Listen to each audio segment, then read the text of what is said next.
I hereby summon all my imps. Hey everybody, it's Annabelle. Today is the last day before doing the new patch that comes out tomorrow. And I just kind of wanted to do a hope and fear stream and some of the thoughts that I have on the new patch that's coming out tomorrow.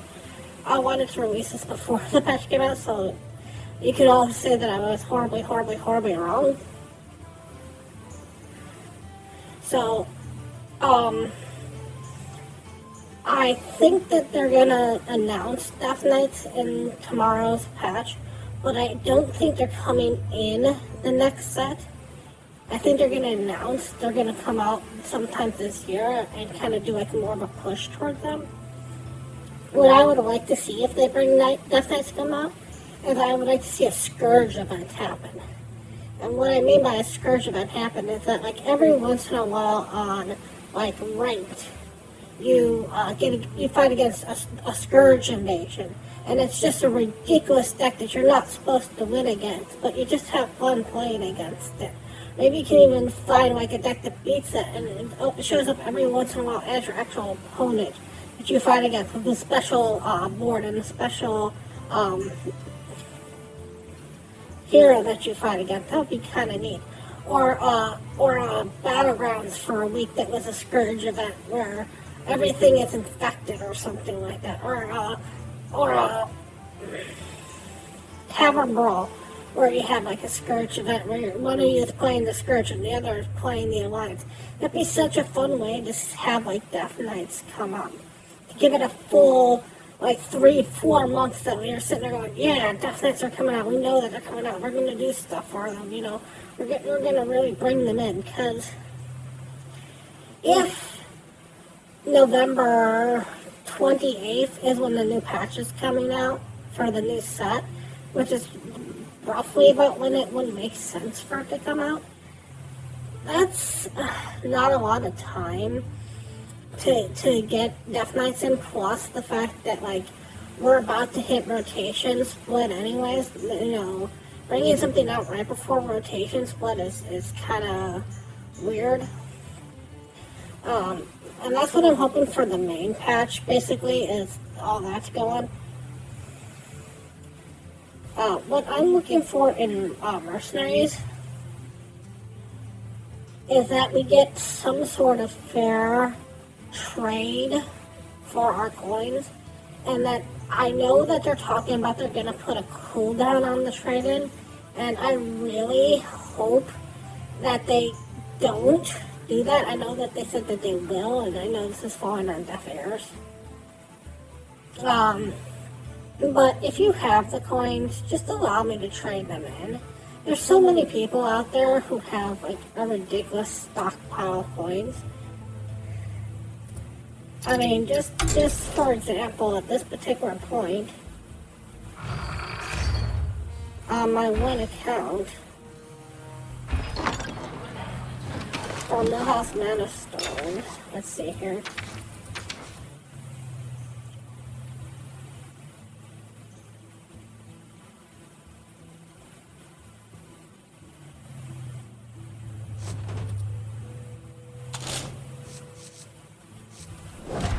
I have 5,592 coins. And by no stretch is this the account that's got, you know, the most coins on it. And to force is not the word I want to use, what's the better word? To require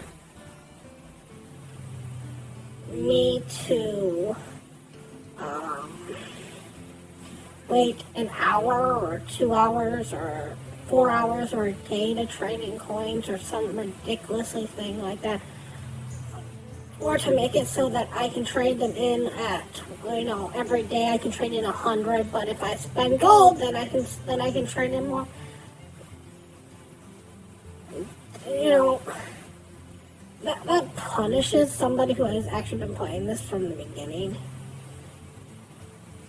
I know what you're trying to do, and I get it, that you're trying to make it so that we still buy packs and we still buy stuff that comes out.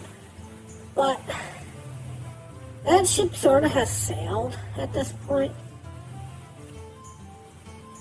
There's always going to be somebody who figures out the exact correct amount of coins to buy and coins to farm, and to try to mathematically negate that just because you're scared of the 1% that'll figure it out.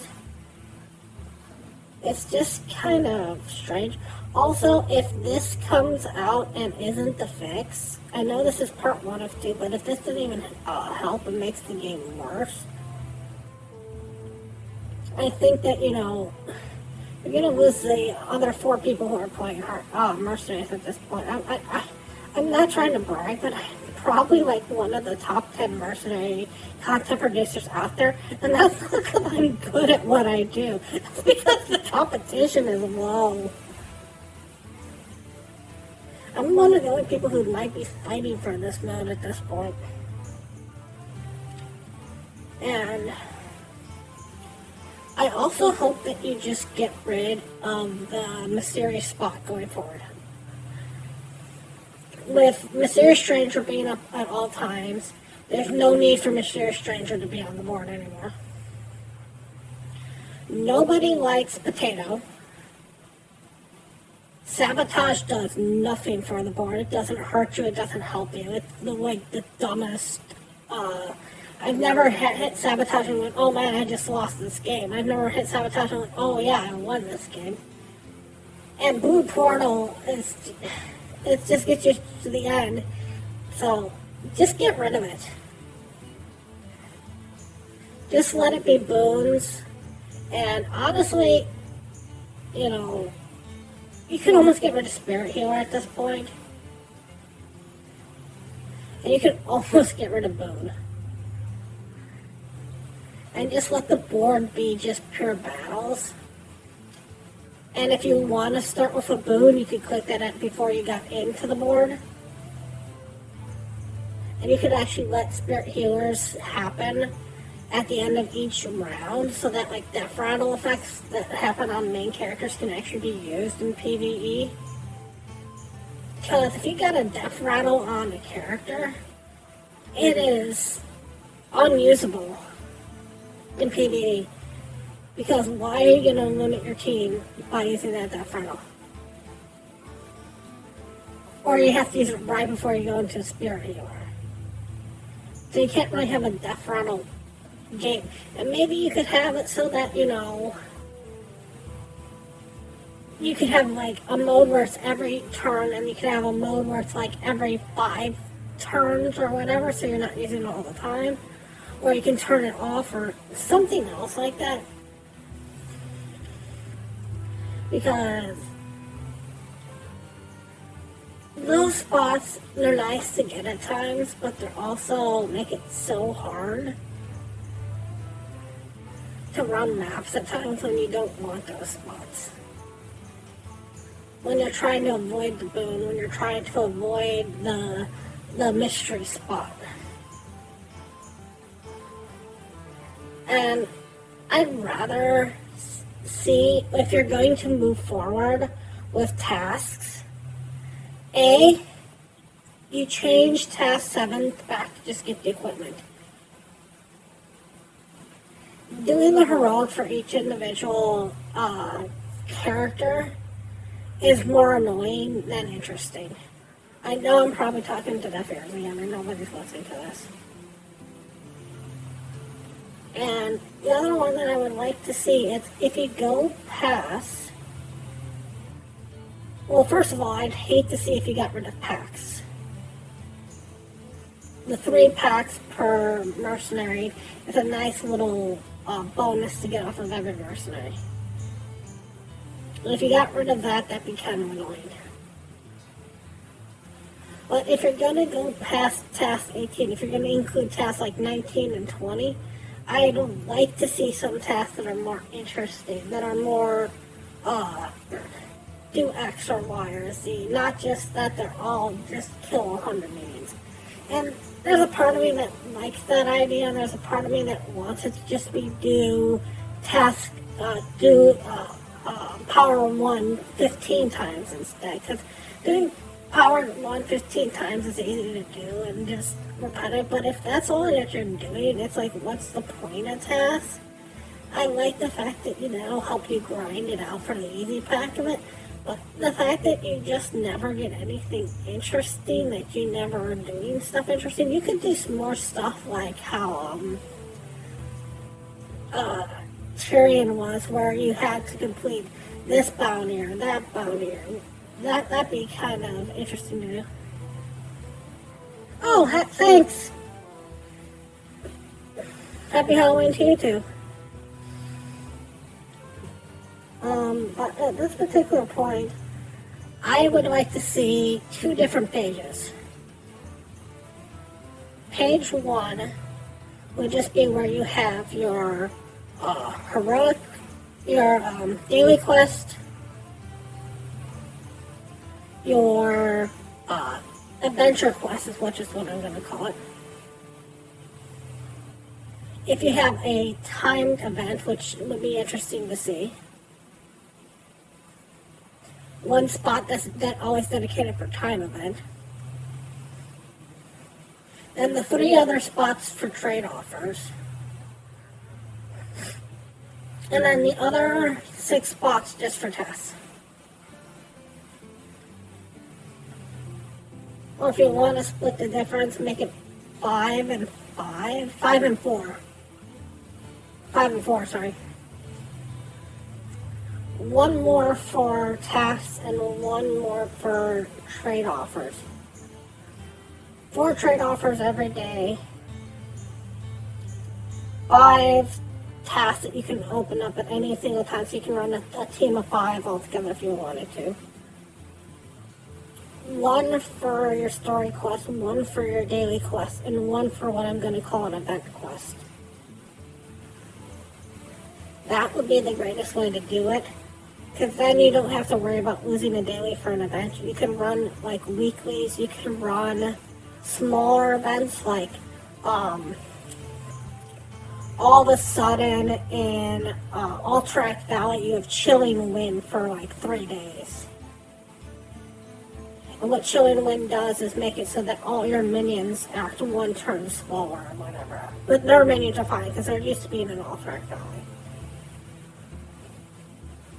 And you could either click it to turn it on or click it to turn it off, or just have it be what's going on for that particular week.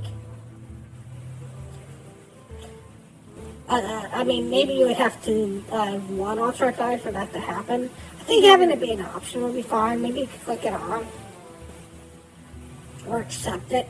Like win a match in Alterac Valley with Chilling Wind on. But that could be something that you can really take advantage of to really boost the game.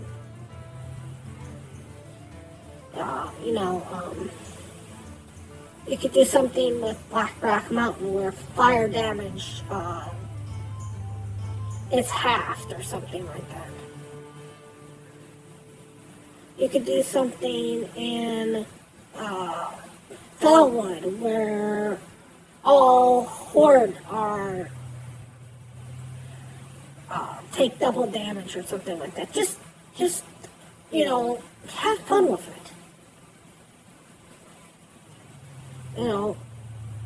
Why am I the person who's coming up with stuff to do for mercenaries? This is what I would like to see in the game. I'm probably going to be wrong on almost everything that I said today, so we'll come back tomorrow and see just how wrong I am on everything. We'll also be doing the testing on the actual campfire mount. I've got a couple accounts that we're going to be messing with to see how good the campfire really is. And I will give a fair review on it. I'm not going to bash it to the ground, but I'm not going to praise it if it's bad either. Thank you all so much for watching, and as always, remember, play for fun.